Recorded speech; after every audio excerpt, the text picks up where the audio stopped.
Hello everyone, this is Mohammad Sadiq from Fathom Academy and hopefully आज आपका paper NEET का बहुत अच्छा हुआ होगा। एंड जो उसमें फ़िज़िक्स का पार्ट था हम उसका सोल्यूशन आपके साथ डिस्कस कर रहे हैं। एंड हमारे पास ये जो पेपर है दिस इज़ इसका जो बुकलेट कोड है वो E4 है। सो इसके अकॉर्डिंग हम क्वेश्चंस डिस्कस करेंगे, आंसर्स भी उसी के अकॉर्डिंग हम बताएंगे। So let's begin. ये एक रैपिड सोल्यूशन होगा, डिटेल सोल्यूशन हम फिर आपके साथ डिस्कस कर लेंगे। इसमें फिजिक्स स्टार्ट हो रहा है 136 से। क्वेश्चन नंबर 136 है, the increase in the width of the depletion region in a PN junction diode is due to. So depletion region की विड्थ पीएन जंक्शन में रिवर्स बायस में इंक्रीज कर जाती है। Option number 2 is correct, answer 2। Next question 137, light of frequency 1.5 times the threshold frequency is incident on a photosensitive material। तो एक photosensitive material है, उस पर जो frequency incident हो रही है वो 1.5 times है threshold frequency के। ओके, इस तरह से what will be the photoelectric current if the frequency is halved and intensity is doubled। अगर ये फ्रीक्वेंसी हम हाफ कर देंगे तो वो थ्रेशोल्ड फ्रीक्वेंसी से कम हो जाएगी, फिर चाहे इंटेंसिटी कुछ भी हो, करंट एमिशन नहीं होगा, फोटो करंट जीरो हो जाएगी। सो आंसर इसका हो जाएगा no current, that is zero. So answer number 4। Next 138, a resistance wire connected in the left gap of a meter bridge balances at 10 ohm। Okay, सो इस तरह से ये एक रेजिस्टेंस है लेफ्ट गैप, दूसरा रेजिस्टेंस है राइट गैप में, ये मीटर ब्रिज का वायर है, यहाँ पर ये सोर्स लगा हुआ है। ओके, ये रेजिस्टेंस मान लेते हैं R है और इसको बैलेंस किया जा रहा है अगेंस्ट रेजिस्टेंस जिसकी वैल्यू 10 ओम है in the right gap at a point which divides the bridge wire in the ratio 3:2। सो इसका जो नल पॉइंट यहाँ पर आ रहा है, ये नल पॉइंट इस वायर को 3:2 के रेशियो में डिवाइड कर रहा है। सो इसको हम ले सकते हैं 3L एंड इसको हम ले सकते हैं 2L। ओके, सो अब यहाँ से हम R की वैल्यू कैलकुलेट कर सकते हैं। बैलेंस्ड व्हीट स्टोन ब्रिज है, so R upon 10 is equal to 3L upon 2L, that is 3/2 ये हो जाएगा। सो R की वैल्यू यहाँ से आ गई है 15 ओम। इसमें जो रेजिस्टेंस है that is 15 ohm. And then फिर क्या कह रहे हैं, if the length of the resistance wire is 1.5 metre then length of 1 ohm of the resistance wire. So इसकी लेंथ, हमें इस वायर की जो लेंथ है वो 1.5 मीटर दे रखा है। ठीक, तो 1 ओम रेजिस्टेंस अगर लिया जाएगा तो उसकी लेंथ क्या होगी। So we know resistance is equal to rho L upon A. ठीक है, ये रेजिस्टेंस हमें दिया हुआ है 15 ओम और रेजिस्टिविटी रो है, लेंथ हमें 1.5 मीटर लेनी है, क्रॉस सेक्शनल एरिया ए है। ओके, नेक्स्ट टाइम रेजिस्टेंस हमें 1 ओम लेना है, रेजिस्टिविटी सेम रहेगी, सेम मटेरियल है और उसकी लेंथ क्या होगी ये कैलकुलेट करना है and cross sectional area same है। नाउ इन दोनों को हम डिवाइड करें, सो लेफ्ट हैंड साइड में 15 है एंड रो अपॉन ए ये कैंसिल हो जाएगा and 1.5 upon L. So L की वैल्यू आएगी 1.5 अपॉन 15 दैट इज 1/10 और 0.1 मीटर ये हो जाएगा। सो ऑप्शंस में लिखा हुआ है 1 × 10⁻⁻1 मीटर, इस तरह से। So answer second answer. Now question number 139,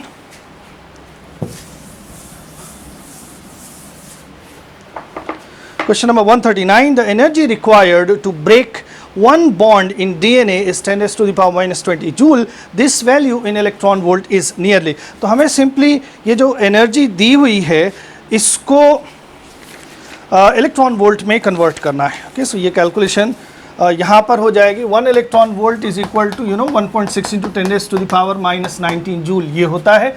सो 1 जूल क्या हो जाएगा, 1/1.6 × 10⁻⁻19। सो यहाँ पर हमें दिया हुआ है 10⁻⁻20 जूल है, तो इसमें हम 1/1.6 × 10⁻⁻19 से मल्टीप्लाई कर देंगे। ओके, इस तरह से। सो नीचे ये हो जाएगा 1/16 हो जाएगा एंड इसकी वैल्यू आएगी 0.0625। ओके, एंड आंसर में 0.06 दिया हुआ है। सो 0.06 क्या इलेक्ट्रॉन वोल्ट ये हमने कैलकुलेट किया है। So answer third will be correct. Okay, next question number 140, the phase difference between displacement and acceleration of a particle in a simple harmonic motion. तो डिस्प्लेसमेंट और एक्सेलरेशन में फेज डिफरेंस पूछ रहे हैं। अगर डिस्प्लेसमेंट का equation a cos omega t इस तरह से है, तो एक्सेलरेशन जो आता है ये माइनस ओमेगा स्क्वायर एक्स आता है। Okay, so minus omega square x की जगह लिख सकते हैं ऐसे, ओके ठीक है, कॉस भी चलेगा। So cos omega T, and ये माइनस है तो हम इसको लिख सकते हैं omega square A and cos pi plus omega T. Okay, so pi का फेज डिफरेंस है between acceleration and displacement. So answer 1, first answer is correct. Now next, question number 141. A ball is thrown vertically downward with a velocity 20 meter per second from the top of a tower. So एक tower है, उसके top से 20 metre पर second की speed से एक ball को हम नीचे फेंक रहे हैं।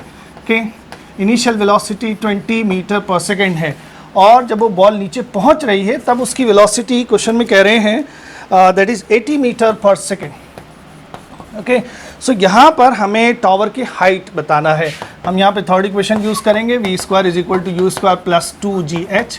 ये हो जाएगा we square is 80 square, so 80 into 80 is equal to you square 20, उसका स्क्वायर करेंगे तो ये हो जाएगा 400 प्लस 2 इंटू 10 इंटू h। जी की वैल्यू क्वेश्चन में कह रखे 10 लेना है। Okay, so this is 6400 minus 400 is 6000 and divided by 20 is equal to h। Okay, so h की वैल्यू आ गई यहाँ से 300 metre. Answer 4th is correct. Next question, question number 142. A short electric dipole has a dipole moment of 16 into 10 raised to the power minus 19 coulomb meter. The electric potential due to the dipole at a point at a distance 0.6 meter from the center of the dipole situated on a line making an angle of 60 degree with the dipole axis. So हमें मालूम है किसी dipole की वजह से किसी भी general point पर जो फॉर्मूला होता है पोटेंशियल का, that is k p cos theta upon r square, ये होता है। के की value 9 into 10 raise to the power 9 हो जाएगी। डाइपोल मूवमेंट हमें दिया हुआ है 16 into 10 raise to the power minus 9, cos 60 is half, and distance जो दे रखी है दैट इज 0.6, सो उसका स्क्वायर करेंगे that is 0.6 again. So plus 9 minus 19 ये कैंसिल हो गया, 2 8 16 ये हो जाएगा, एंड 9 इंटू 8 ये 72 हो जाएगा, और ये 36 into 10 raise to the power minus 2 कर सकते हैं तो प्लस 2 हो जाएगा ऊपर जाके, एंड ये 2 टाइम्स इसमें हो गया, so 2 into 10 raise to the power 2 या 200 volt. So second answer is correct. Next question,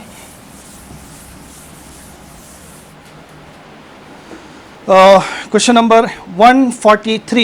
An iron rod of susceptibility 599 is subjected to a magnetizing field of 1200 ampere per meter. The permeability of the material of the rod is, okay, so permeability और susceptibility में जो relation होता है that is simply, okay, yes, so permeability of any material is simply mu naught into 1 plus chi b, ये होता है। This is magnetic susceptibility and permeability of free space, so this is permeability of the material। तो ये simple है, 4 pi into 10 raised to the power minus 7 mu naught की value हो गई, ये 599 दिया हुआ plus 1 is 600, so the final answer 4 into 6 24 pi into 10 raised to the power minus 5 ये हो जाएगा। सो जो ऑप्शन है 2.4 pi into 10 raise to the power, हम इसको लिख सकते हैं 2.4 pi into 10 raise to the power minus 4, and permeability हमने निकाला है with proper unit newton metre square per coulomb metre square, ये हो जाएगा। So answer 1 is correct, 2.54 pi into 10 raise to the power minus 4, correct. Next question 144. Two cylinders A and B of equal capacity are connected to each other via a stopcock. A contains an ideal gas at standard temperature and pressure. B is completely evacuated. The entire system is thermally insulated. This is very important. The stopcock is suddenly opened. The process is, so पूरा system thermally insulated है. That means जो भी इसमें process होगा उसमें heat exchange नहीं होगा. And जैसे हम stopcock हटाएंगे rapid expansion होगा गैस का. So this will be an adiabatic process. Answer number 2. Question number 145. A spherical conductor of radius 10 centimeter has a charge of 3.2 into 10 raised to the power minus 7 coulomb distributed uniformly. What is the magnitude of the electric field at a point 15 centimeter from the center of the sphere? So sphere की radius 10 centimeter है और हमें 15 centimeter पर calculate करना है. So इस point के लिए ये sphere एक point charge की तरह से behave करेगा and electric field का formula हो जाएगा KQ upon are square. K की value 9 into 10 raise to the power 9 हो जाएगी एंड चार्ज दिया हुआ है 3.2 into 10 raise to the power minus 7 coulomb divided by 15 centimetre है. सो वो 0.15 मीटर होगा. सो 0.15 इस तरह से कर लेंगे एंड देन इसको अगर हम कैलकुलेट करें सो इसका आंसर आएगा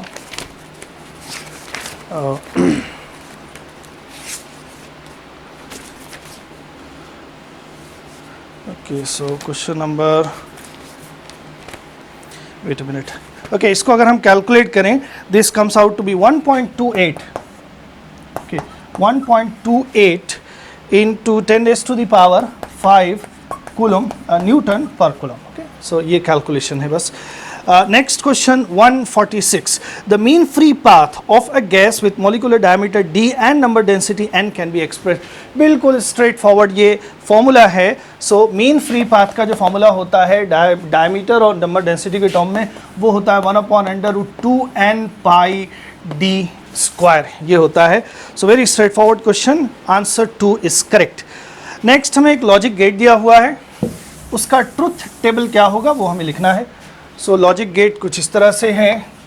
ये नॉट गेट है, दूसरा नॉट गेट है एंड ये दोनों एक और नॉर गेट से कनेक्टेड हैं. ये है ए और ये है बी. सो इनपुट का जो सीक्वेंस है वो चारों ऑप्शन में सेम है. 0 0 0 1 1 0 1 1 इस तरह से है. तो ए बी 0 0 एंड 0 1 एंड 1 0 और 1 1 ये सीक्वेंस है इनपुट का. अब इसके करस्पॉन्डिंग आउटपुट क्या होगा? ये जब दोनों 0 होंगे तो नॉट की वजह से यहाँ पे 1 1 पहुँचेगा. 1 और गेट से मिलेगा हमें 1 और यहाँ पे नॉट लगा हुआ है तो ये 0 हो जाएगा. सो y इज़ 0 इस पर, इस इनपुट पर. और 0 1 जब हम लगाएंगे तो जो 0 है वो 1 हो जाएगा, जो 1 है वो 0 हो जाएगा. 1 0 और गेट पर पहुँचेगा तो 1 मिलेगा और नॉट उसको क्या कर देगा 0 मिल जाएगा. तो दिस इज़ 0 एंड उसके बाद 1 0. सो एक 1 है एक 0 है. सो नॉट उलट देगा 0 1 कर देगा. 0 1 और पर अप्लाई होगा तो 1 मिलेगा और उसके आगे ये नॉट लगा हुआ है तो फिर से वो 0 हो जाएगा. 1 1 दोनों लगाएंगे तो इन्वर्स होके 0 0 पहुँचेगा और से हमें 0 ही मिलेगा, लेकिन ये वाला नॉट क्या कर देगा उसको 1 कर देगा. So answer is 0 0. y का जो वैल्यूज़ होंगी दैट विल बी 0 0 0 1 और answer 1 is correct. Next question. Question number 148. The energy equivalent of 0.5 gram of a substance is, again very straightforward question.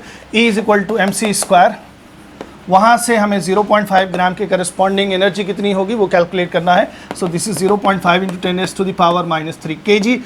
सी का स्क्वायर करेंगे ये हो जाएगा 9 into 10 raise to the power 16. Okay, so this is 4.5 into 10 raise to the power plus 13 ये हो जाएगा. Okay, so 4.5 into 10 raise to the power plus 13 joule. Okay, answer 2 is correct. Next question 145. Light with average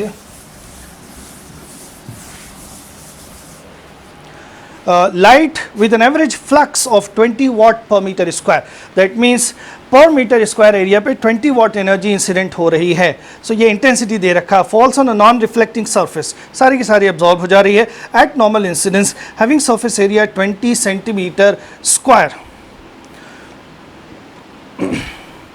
Okay, so energy received by the surface during time span of 1 minute. So energy intensity है 20 watt per centimeter square. So पूरे 20 centimetre area पर कितनी energy incident होगी? सो 1 centimetre area पर energy incident हो रही है 20 वाट. Okay, and then 20 centimetre पर 20 से मल्टीप्लाई कर देंगे. सो इतनी जूल पर सेकेंड है और हमें 1 मिनट में निकालना है तो 1 मिनट में जितने सेकेंड्स होते हैं उससे मल्टीप्लाई कर देंगे. ये आंसर हो जाएगा हमारा जूल में. Okay, so 2 into 2 4, 4 into 6 24, 1 2 3 3 zeros 24,000 joule और 24 into 10 raise to the power 3. आंसर में इस तरह से लिखा हुआ है. ओके, जूल इतनी एनर्जी रिसीव करेगा surface. Answer 3 is correct. Question number 150. 150. A ray is incident at an angle of incidence I on one surface of a small angle prism with angular prism A and emerges normally from the opposite surface. If the refractive index of the material of the prism is mu, then angle of incidence is nearly equal to. So हमें इस तरह सा एक prism दे रखा है, इसका refractive index mu दिया हुआ है और ये स्मॉल एंगल है, स्मॉल एंगल प्रिज्म है और यहाँ पर एक लाइट इस तरह से इंसिडेंट हो रही है. ओके, सो यहाँ पर ये हो जाएगा हमारा कुछ एंगल ऑफ इंसिडेंस और उसके बाद लाइट रे दूसरी तरफ नॉर्मली इमर्ज हो रही है. ओके, सो यहाँ पर जो एंगल ऑफ इंसिडेंस है दूसरे इंटरफेस पर वो ज़ीरो हो जाएगा और ये वाला एंगल क्या बनेगा 90 डिग्री. ये है एंगल ऑफ प्रिज्म ए. ये वाला एंगल मान लेते हैं ये आर है, तो ये वाला एंगल ये नॉर्मल है इस पर, तो ये एंगल हो जाएगा 90 minus R. Okay, so 90 minus R plus 90 और plus A, 90 minus R plus 90 plus A, ये ट्राइंगल के तीनों एंगल्स हो गए. This is equal to 180 degree. So R की वैल्यू या ए की वैल्यू जो है यहाँ से, ओके, आर की वैल्यू क्या आ गई, ए आ गई. देन यहाँ पर हम स्नेल्स लॉ अप्लाई करें तो ये हो जाएगा sine i upon sine r. R की जगह हम लिखेंगे a is equal to mu, ये हो जाएगा. ओके, अब एंगल ये प्रिज्म का स्मॉल है, ये भी एंगल स्मॉल होगा, तो हम क्या लिख सकते हैं I upon A is equal to mu, then I is equal to mu A. ये हुआ हमारा answer. So angle of incidence हमें बताना था. Answer 3 is correct. Next question. Question number 151. The solids which have the negative temperature coefficient of resistance are. अब ये इसमें semiconductors भी दिया हुआ है, इंसुलेटर्स भी अलग से दिया हुआ है और फोर्थ ऑप्शन जो है उसमें इंसुलेटर्स एंड सेमीकंडक्टर्स एक साथ दिया हुआ है. सो एनसीईआरटी में एक लाइन लिखी हुई है कि उसमें रेजिस्टिविटी का जो टेम्परेचर डिपेंडेंस है वो सेक्शन दिया हुआ है. उसमें एक लाइन लिखी हुई है कि टेम्परेचर बढ़ाने पर इंसुलेटर्स एंड सेमीकंडक्टर्स दोनों की रेजिस्टिविटी घटती है. सो उसके अकॉर्डिंग दोनों की ही वो टेम्परेचर कोफिशिएंट क्या होना चाहिए, नेगेटिव होना चाहिए. कि उसमें एक टेबल भी दिया हुआ है टेम्परेचर कोफिशिएंट का, लेकिन उसमें इंसुलेटर्स के कोफिशिएंट नहीं लिखे हुए हैं, सेमीकंडक्टर का लिखा हुआ है, that is negative. But since resistivity temperature के साथ इंसुलेटर्स की भी घट रही है, सो हम यही लेके चलेंगे कि उसका भी टेम्परेचर कोफिशिएंट नेगेटिव होता है. तो फोर्थ आंसर उसके अकॉर्डिंग सही होना चाहिए. फर्दर इस पर कुछ अपडेट होगा तो हम आपको उसके लिए अलग से आपको इन्फॉर्म कर देंगे. So according to me question number 151 E4 code का fourth answer is correct. Next, 152. When a uranium isotope U92 235 absorbs a neutron, okay, ये एक न्यूट्रॉन एब्जॉर्ब करेगा तो ये बन जाएगा यूरेनियम 23692 एंड देन ये ब्रेक होता है. तो वही पूछ रहे हैं किस में ब्रेक होता है. अब इसमें एक पेयर का जो एक पार्ट है वो दिया हुआ है क्रिप्टन. सो क्रिप्टन के साथ दूसरा जो बनता है that is barium. Okay, so barium answer 1 will be correct. Question number 153. A capillary tube of radius r is immersed in water and water rises in it to a height capital H. The mass of water in the capillary is 5 gram. Another capillary tube of radius 2r is immersed in water. The mass of water that will rise in this tube is. Okay. So यहाँ पर capillary rise पर है ये question. सो ये इस तरह का अगर एक कैपिलरी ट्यूब है और उसमें लिक्विड यहाँ तक राइज कर रहा है. अब इसमें एंगल ऑफ कांटेक्ट नहीं दिया हुआ है तो उसको हम 0 डिग्री लेके चलेंगे. सो इसमें इस तरह से लिक्विड जो है वो h हाइट तक राइज कर रहा है. अब यहाँ पर जो वेट होता है कैपिलरी के अंदर, जो लिक्विड का वेट होता है उसको जो सरफेस टेंशन की वजह से जो फोर्स मिलता है बाउंड्री पर वही उसको सस्टेन करता है. जो लिक्विड कैपिलरी ट्यूब में होता है उसके वेट को ऊपर की तरफ सरफेस टेंशन की वजह से जो फोर्स लगता है, तो जो बाउंड्री है, जो मेनिस्कस की बाउंड्री है ट्यूब के कांटेक्ट में, that is 2 pi r. R is the radius of the capillary tube. So 2 pi r into surface tension will be the upward force. Okay, यहाँ पर 0 डिग्री एंगल ऑफ कांटेक्ट है तो जो surface tension है वो perpendicularly upward लगेगा. Into boundary length is the force. So T into 2πr, ये हुआ अपवर्ड फोर्स, एंड ये क्या होता है, यही वेट को बैलेंस करता है। ओके, सो यहाँ पर कैपिलरी ट्यूब हम चेंज करेंगे, लिक्विड वही है, सरफेस टेंशन नहीं चेंज हो रहा है। सो हम देख सकते हैं कि मास जो है वो रेडियस के डायरेक्टली प्रोपोर्शनल है। अगर हम रेडियस डबल कर देंगे तो कैपिलरी में मास भी डबल हो जाएगा। So the correct answer will be 10 gram, answer number 3। Okay, next question.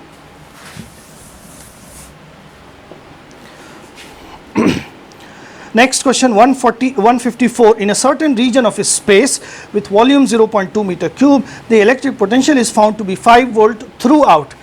Potential constant है, the magnitude of electric field in this region. So electric field और potential में जो relation होता है E is equal to minus dV over dx और in general dr. So यहाँ से अगर potential constant है तो electric field उस region में क्या होनी है, 0 होनी है। Okay, answer which option? Answer 1 is correct, 154 का। Next question number 155. A long solenoid of 50 centimeter length having 100 turns carries a current of 2.5 ampere. The magnetic field at the center of the solenoid is. Okay. So again very straightforward formula based question. Solenoid के center पर जो magnetic field होती है that is mu naught small n into I. Small n क्या होता है, total number of turn upon total length into I, ये हो जाएगा। Mu naught is 4.10 to the power minus 7. Total number of turns दिया हुआ है 100 अपॉन 50 सेंटीमीटर लेंथ है तो उसको हम लिखेंगे 0.5 and current is 2.5 ampere.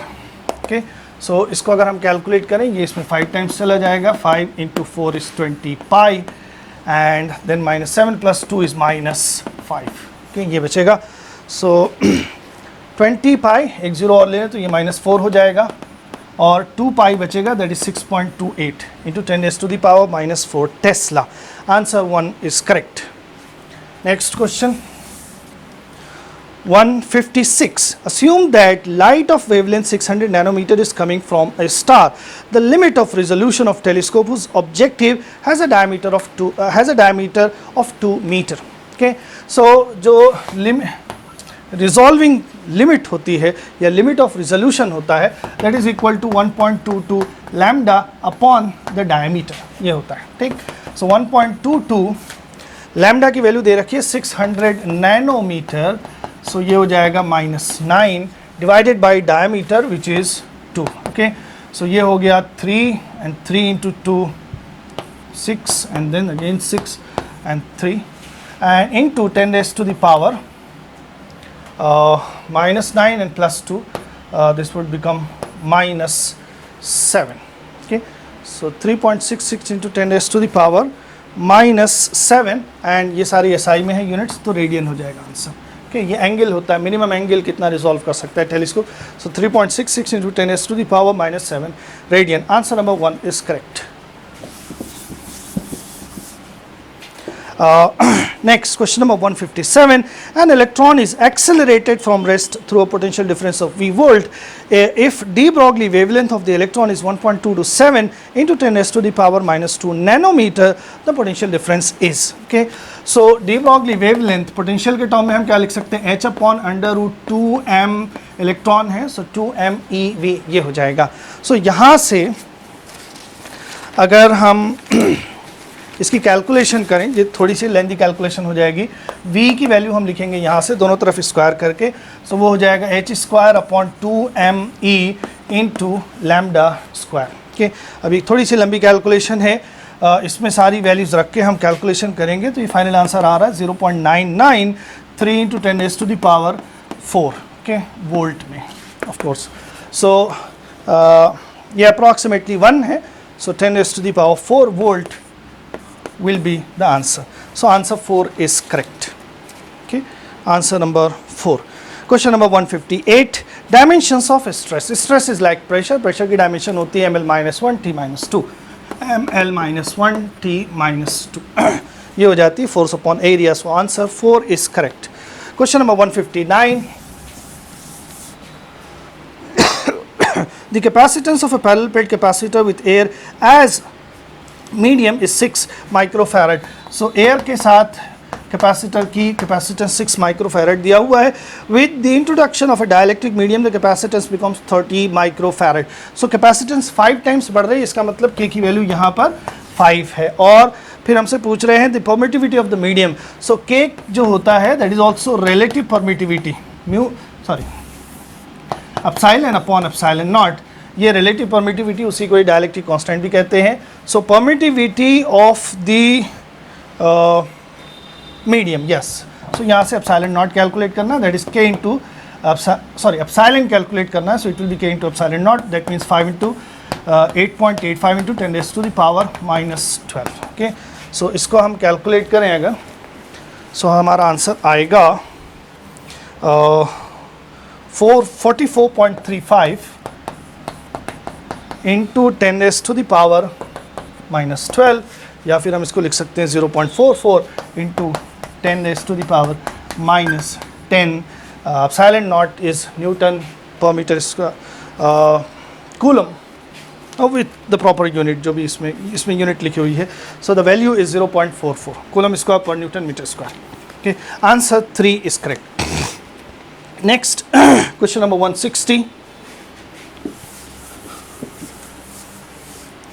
160, the ratio of contributions made by the electric field and the magnetic field components to the intensity of an electromagnetic wave is. Okay, so energy distribution जो होता है, average energy density electric field की वजह से जो होती है वो half epsilon not E not square ये होती है, एंड बी नॉट की जो वैल्यू होती है वो ई नॉट अपॉन सी होती है, और सी की वैल्यू जो होती है 1 upon under root mu naught epsilon naught ये होती है। ठीक, तो यहाँ से अगर हम इस एक्सप्रेशन को देखें तो ये चेंज हो जाएगा, ई नॉट की जगह लिख सकते हैं C into B, so the average energy density will be half epsilon naught, and C E naught की जगह हम लिखेंगे C square B naught square, and C square को हम लिख सकते हैं half epsilon naught, C square को लिख सकते हैं 1 upon mu naught epsilon naught and then B naught square. So epsilon naught ये कैंसिल हो गया, एंड ये क्या आ गया, half B naught square upon mu naught ये हो जाएगा, and this is energy density of the magnetic field. That means कि एनर्जी कंट्रीब्यूशंस इलेक्ट्रिक फील्ड का और मैग्नेटिक फील्ड का बराबर होता है, तो इंटेंसिटीज का रेशियो आ जाएगा 1:1। Answer 2 is correct. Next question, for which of the following Bohr model is not valid. So Bohr model जो है वो सिंगल इलेक्ट्रॉन एटम्स के लिए वैलिड होता है। पहला है हाइड्रोजन एटम, एक इलेक्ट्रॉन वैलिड होगा। सिंगली आयनाइज्ड हीलियम उसके लिए भी वैलिड होगा, एंड ड्यूट्रॉन में भी एक ही इलेक्ट्रॉन होता है, उसके लिए भी वैलिड होगा। सिंगली आयनाइज्ड नियॉन एटम में एक से ज़्यादा इलेक्ट्रॉन्स होते हैं, 2 से ज़्यादा इलेक्ट्रॉन होते हैं। अगर सिंगली आयनाइज्ड होगा तब भी उसमें एक से ज़्यादा इलेक्ट्रॉन्स होंगे, तो उसके लिए Bohr model will not be valid. So answer 4 is correct 161 का। Next question number 162, a cylinder contains hydrogen at pressure of 249 kilopascal and temperature 27 degrees Celsius, its density. Okay, so वहाँ पर हमें डेंसिटी कैलकुलेट करना है। Pressure 249 kilopascal and temperature 27 degrees Celsius, that is 300 Kelvin दिया हुआ है। So from ideal gas equation PV is equal to nRT, और n को हम लिख सकते हैं mass upon molecular mass into R into T. Now mass upon volume will be density. So density will be P into molecular mass divided by RT ये हो जाएगा।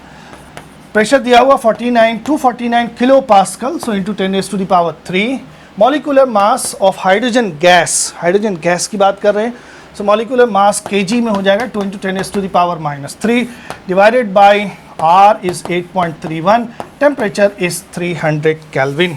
इसको अगर आप कैलकुलेट करें सो इसकी वैल्यू आ रही है 0.199, दैट मीन्स 0.2। हमने क्या निकाला है, density kg per metre cube.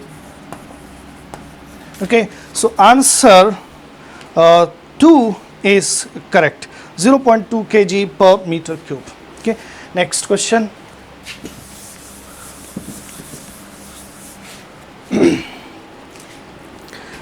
question number 163, for transistor action which of the following statement is correct बताना है। इसमें पहला ऑप्शन है base emitter and collector region should have same doping concentration. No, सबकी डोपिंग कॉन्सेंट्रेशन अलग होती है।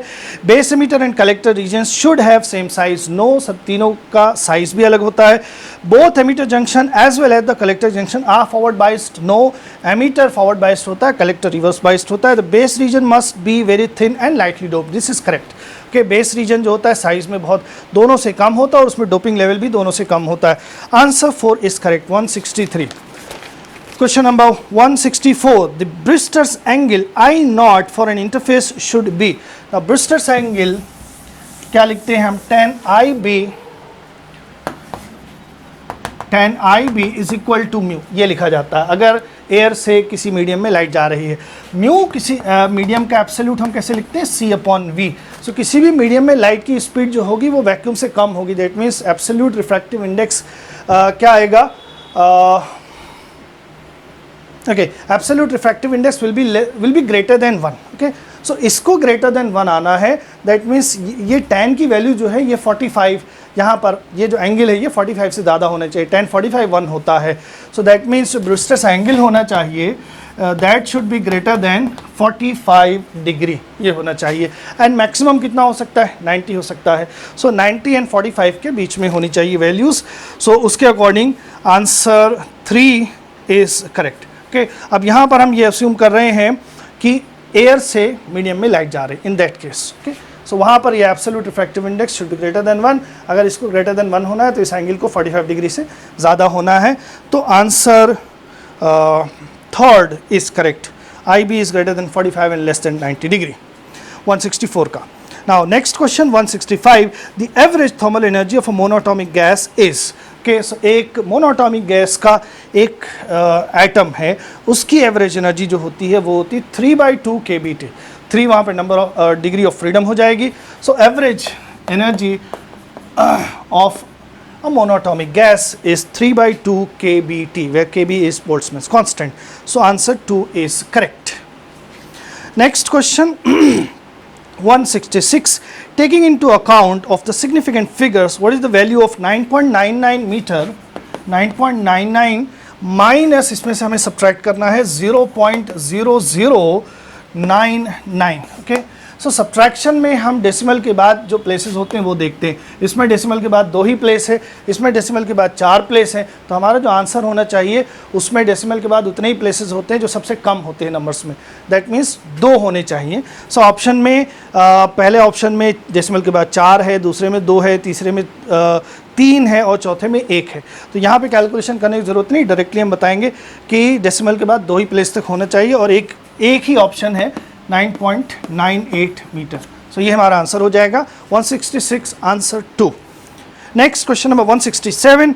A screw gauge has least count of 0.01 millimeter and there are 50 divisions in its circular scale. Okay, so वैसे तो ये syllabus में mention नहीं होता है, स्टिल ये क्वेश्चन आ गया है, नो प्रॉब्लम। लीस्ट काउंट जो होता है स्क्रू गेज का that is equal to pitch upon total number of divisions on the circular scale. Total number of divisions on the circular scale ये होता है। So यहाँ से हम pitch calculate कर सकते हैं। That will be least count and least count हमें दिया हुआ है 0.01 millimeter and total number of divisions ये दिया हुआ है 50. So the answer would be 0.5 millimeter. Okay, so pitch की वैल्यू हो जाएगी 0.5 millimeter. Answer 3 is correct. Next question number 168. Straightforward question है which of the following graph represents the variation of resistivity with temperature for copper? Now NCERT में बिल्कुल ये सारे graph दिए हुए हैं करंट इलेक्ट्रिसिटी के चैप्टर में और उसमें जो कॉपर का रेजिस्टिविटी के साथ कॉपर की रेजिस्टिविटी का टेम्परेचर के साथ जो ग्राफ है वो इस तरह का दिया हुआ है, ठीक। बट वहाँ पर ये जो रीजन है ये 0 के बहुत नीचे होता है। सो इसमें मेंशन करना चाहिए था but no problem, NCERT based question है। कॉपर की रेजिस्टिविटी टेम्परेचर के साथ वेरी करेगी। तो उसमें चारों ऑप्शन में this is the answer, this is the best suitable graph. Answer 3 is correct. Question number 169, find the torque about the origin when a force of 3J cap Newton acts on a particle whose position vector is 2k meter. Okay, so torque is equal to R cross F. ये होता है, यहाँ पे जो position vector है वो दिया हुआ है 2k कैप क्रॉस जो फोर्स है दैट इज 3j कैप, तो ये हो जाएगा 6, 2 into 3 अलग से कर लेते हैं, and k cross j. Okay, तो ये वाला जो हम इस्तेमाल करते हैं i j k, इसमें k क्रॉस j जो होगा वो माइनस i हो जाएगा. So the final answer is -6i cap. Answer number 3 is correct. Okay, next question. A series LCR circuit is connected to an AC voltage source. When L is removed from the circuit, the phase difference between the current and voltage is pi by 3. So phase difference हम लिखते हैं tan phi is equal to, अगर हमने L remove कर लिया, inductor remove कर लिया है, तो ये हो जाएगा XC अपॉन R, और ये दिया हुआ है pi by 3, tan pi by 3 is √3 हो जाएगा. और फिर क्या कह रहे हैं, if instead C is removed, L के बजाय C अगर हम रिमूव करें तब भी फेज डिफरेंस पाई बाई 3 हो जाएगा. सो अगर हम C रिमूव करेंगे L बचेगा, तब ये लिखा जाएगा XL अपॉन R, और इसकी वैल्यू भी √3 आ रही है. ओके, दैट मीन्स कि XC और XL की वैल्यूज़ जो है वो सेम हैं. ओके, सो यहाँ पर XC और XL जो है, अगर हम यहाँ से देखें XL R √3 होगा और XC भी R √3 हो जाएगा. So XL is equal to XC, XL is equal to XC, resonance की कंडीशन बन जाएगी. इस पर वोल्टेजेस जो होते हैं 180 डिग्री आउट ऑफ फेज होते हैं, दोनों कैंसिल हो जाएंगे और टोटल वोल्टेज ड्रॉप जो होगा वो रजिस्टर पर होगा. सो अगर XC is equal to XL है, in that case R will be equal to Z, and power factor पूछा है. सो पावर फैक्टर जो होता है cos phi वो होता है R अपॉन Z, दोनों की वैल्यू सेम है. So this is equal to 1. So power factor will be +1. Answer 3 is correct. Next question.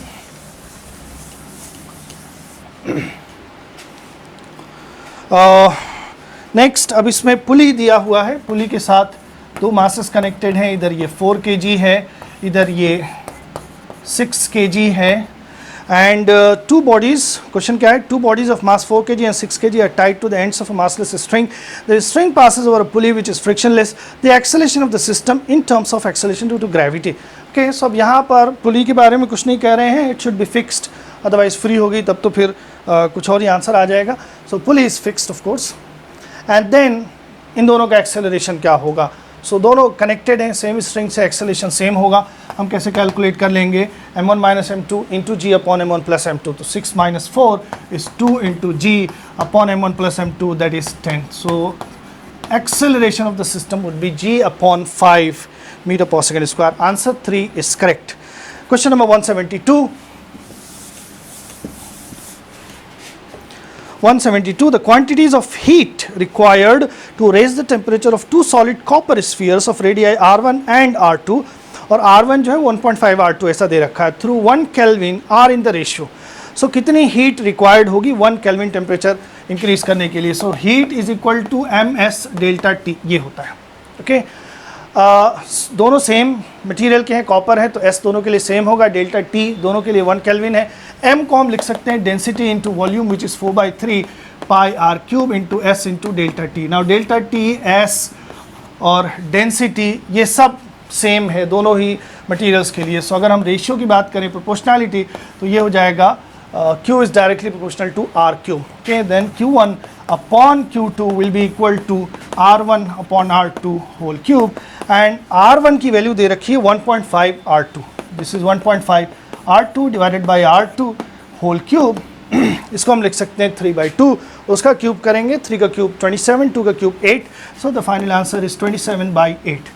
So heat supply का जो रेशियो आएगा that is 27/8. Answer 1 is correct. Next question. Question number 173. A 40 microfarad capacitor is connected to a 200 volt 50 hertz AC supply. The RMS value of current in the circuit is. Okay. So यहाँ पर सिर्फ capacitor है, AC source के साथ लगा हुआ है, तो हमें मालूम है करंट जो RMS करंट है वो हम लिखते हैं V अपॉन XC. इस तरह से हो जाएगा. XC की वैल्यू होती है 1 upon omega C. XC is equal to 1 upon omega C, या फिर ओमेगा की वैल्यू रखें तो 2 पाई न्यू इंटू C, ये हो जाएगा. सो एक्स सी की वैल्यू रखेंगे तो ये हो जाएगा voltage into 2 pi nu C, ये हो जाएगा। नाउ सारी वैल्यूज़ हम रखें, अगर this is 200, 2 pi nu is 50 hertz और कैपेसिटेंस 40 माइक्रोफैरड दिया हुआ है, सो 10⁻⁻⁶ ये हो जाएगा। और इसको अगर आप कैलकुलेट करें सो इसका जो आंसर आएगा दैट इज़ 2.51। ठीक, the final answer is 2.51 current हमने कैलकुलेट किया है ampere. So option 3 is correct 173 का। Okay, next question.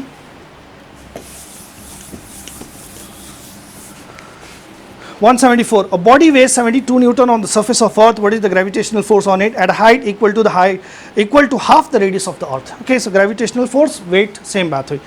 So height है रेडियस के की आधी हाइट पर, वहाँ पर वेट क्या होगा ये बताना है।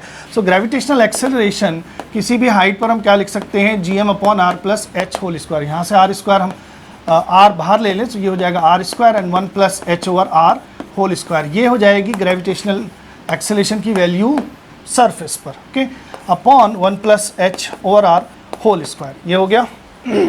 नाउ h हमें r/2 रखना है, सो यहाँ पर r/2 रखेंगे। Okay, let's write g/1 + r/2 into r²।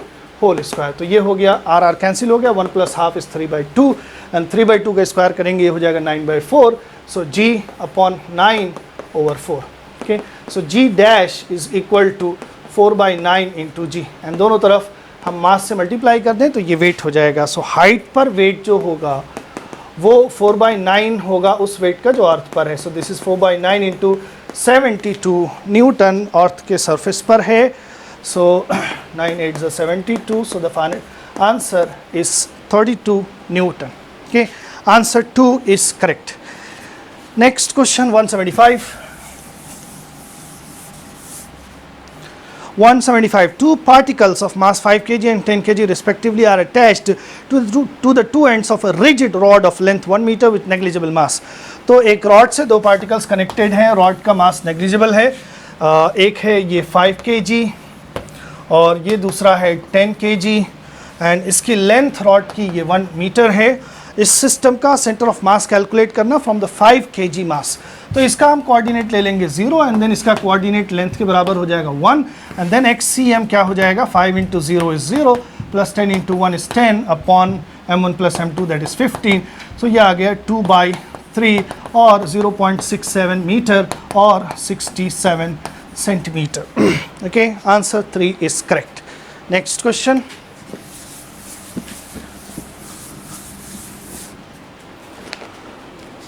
Question number 176. In Young's double slit experiment, if the separation between the coherent source is halved, so coherent source S1 S2 के बीच की distance हमने आधी कर दी और and the distance of the screen from the coherent source is doubled, capital D को हमने double कर दिया। Then पूछ रहे हैं then fringe width becomes, so fringe width is equal to lambda capital D upon small d, ये होता है। so new fringe width क्या हो जाएगी, lambda d 2d हो गया और ये d/2 हो गया। okay, so 4 times lambda capital D upon small d, ये हो गया, that means 4 times fringe width हो जाएगी। okay, so 4 times, answer 3 is correct. Next question.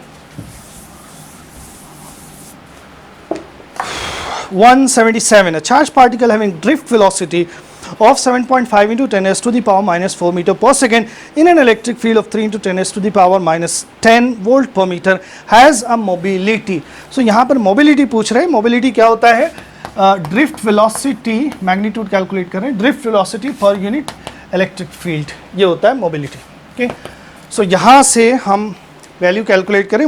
Drift velocity दिया हुआ है 7.5 × 10⁻⁻4 मीटर पर सेकेंड, SI है, और इलेक्ट्रिक फील्ड दिया हुआ है 3 × 10⁻⁻10 वोल्ट पर मीटर। ओके, सो ये -10 ऊपर जाके +10 हो गया, +10 - 4 इज +6, एक ज़ीरो ले लेंगे 75 हो जाएगा, 3 से डिवाइड करेंगे तो ये आ जाएगा 25 और 6 था एक इधर लिया, 5 बचेगा ये। ओके, सो मोबिलिटी, अब उसमें यूनिट दे रखी है, सिर्फ वैल्यू बताना है, वो हो जाएगा 2.5 × 10⁻⁶ with proper SI unit. Answer 2 is correct. 2.5. Okay, answer 2 is correct. Next, question number 178. Colour coding पर बेस्ड क्वेश्चन है ये. सो इसमें क्वेश्चन नंबर 178 कलर कोडिंग दिया हुआ है yellow, violet, brown, gold. So BB ROY of Great Britain had a very good wife. इस तरह से अगर हम देख लें तो येलो का नंबर आ जाता है 1 2 3.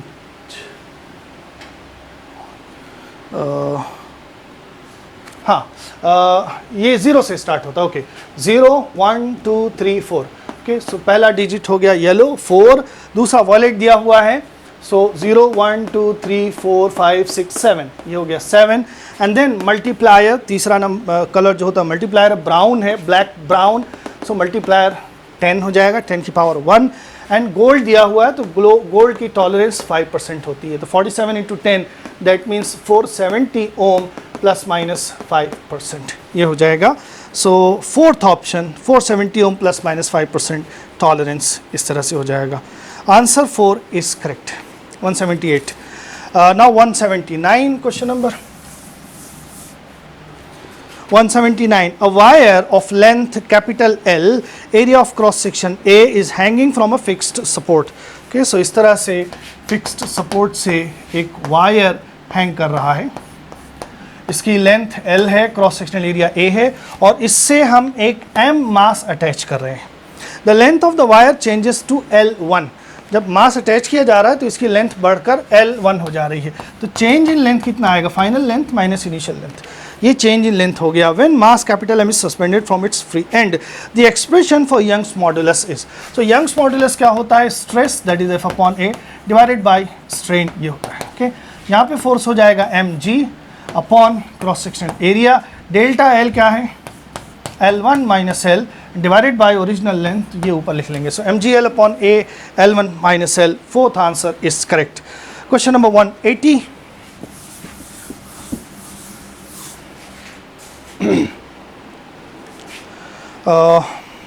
Question number 180. In a guitar 2 strings A and B. So 2 strings हैं, string A and string B, made of same material. दोनों सेम मटीरियल की बनी हुई हैं तो उनकी लीनियर डेंसिटी सेम होगी. Are slightly out of tune and produces beats of frequency 6 hertz. So number of beats initially क्या है? इनिशियली नंबर ऑफ बीट्स जो है वो 6 है. ठीक. When tension in B is slightly decreased, the beat frequency increases to 7 hertz. If the frequency of A is 530, तो इसकी frequency 530 hertz दे रखा है और हमें 6 बीट्स सुनाई दे रही हैं. तो B की पॉसिबल फ्रीक्वेंसीज क्या क्या होंगी? 536 हर्ट्ज एंड 6 और उसमें से हम सब्ट्रैक्ट कर दें 524 हर्ट्ज. ओके, ये B की पॉसिबल फ्रीक्वेंसीज हो जाएंगी. देन फिर क्या कह रहे हैं कि B में जब हम टेंशन थोड़ा सा कम कर रहे हैं तो जो बीट है वो 7 हो जा रही है. ओके, तो अगर हम यहाँ पर जो फ्रीक्वेंसी होती है, फंडामेंटल फ्रीक्वेंसी की बात करें, so this is equal to 1/2L under root T upon mu. That means frequency tension के प्रोपोर्शनल है. ओके, अगर हम टेंशन सब्ट्रैक्ट डिक्रीज करेंगे तो फ्रीक्वेंसी भी क्या होगी? डिक्रीज होगी. तो B की फ्रीक्वेंसी डिक्रीज होना है. ओके, एंड डिक्रीज होने के बाद बीट्स 7 हो जा रही है. तो अगर 536 थोड़ा सा डिक्रीज होगा, सो 30 और 36 गैप कम हो जाएगा, नंबर ऑफ बीट्स घट जाएंगे. ओके, दैट मीन्स कि ये आंसर नहीं होगा. 524 ये जब घटेगा तो 30 और 24 के बीच में गैप बढ़ेगा तो बीट्स बढ़ जाएंगी. ओके, सो दैट मीन्स कि B की ओरिजिनल फ्रीक्वेंसी क्या थी? 524 हर्ट्ज, ये थी. सो this is it. Question number 180, answer 536 hertz. Third answer is correct. Okay, so this was your physics section. And जहाँ तक ऑब्जर्वेशन की बात है तो जो क्वेश्चन पेपर था वो स्ट्रिक्टली NCERT बेस्ड था. सारे क्वेश्चंस आपको NCERT में जो मैटर डिस्कस किया हुआ है वहाँ से मिल जाएंगे, उससे बाहर कुछ भी इस पेपर में नहीं था. सो नेक्स्ट टाइम जो बच्चे एग्ज़ाम देना चाह रहे हैं उनके लिए ये एक यहाँ से एक पॉइंट ये नोट करने का ये है कि NCERT is going to be very important in जो अगली बार नीट या जेई के जो एग्ज़ाम्स होंगे उसमें एनसीईआरटी की लाइन बाय लाइन से वहाँ से क्वेश्चंस जनरेट हो रहे हैं, टेबल जो दिया हुआ है वहाँ से क्वेश्चंस जनरेट हो रहे हैं, ग्राफ दिए हुए हैं वहाँ से क्वेश्चंस डायरेक्टली पूछे जा रहे हैं। सो दिस वाज रिलेटिवली, उसको हम स्लाइटली लोअर मॉडरेट कैटेगरी में रखेंगे पेपर को। एंड होपफुली आप सब लोगों ने बहुत अच्छा किया होगा, सब लोगों ने बहुत मेहनत की है एंड हमारी तरफ से आपकी पूरी दुआ है कि आपके यहाँ अच्छे से अच्छा रिजल्ट आए। Thank you very much.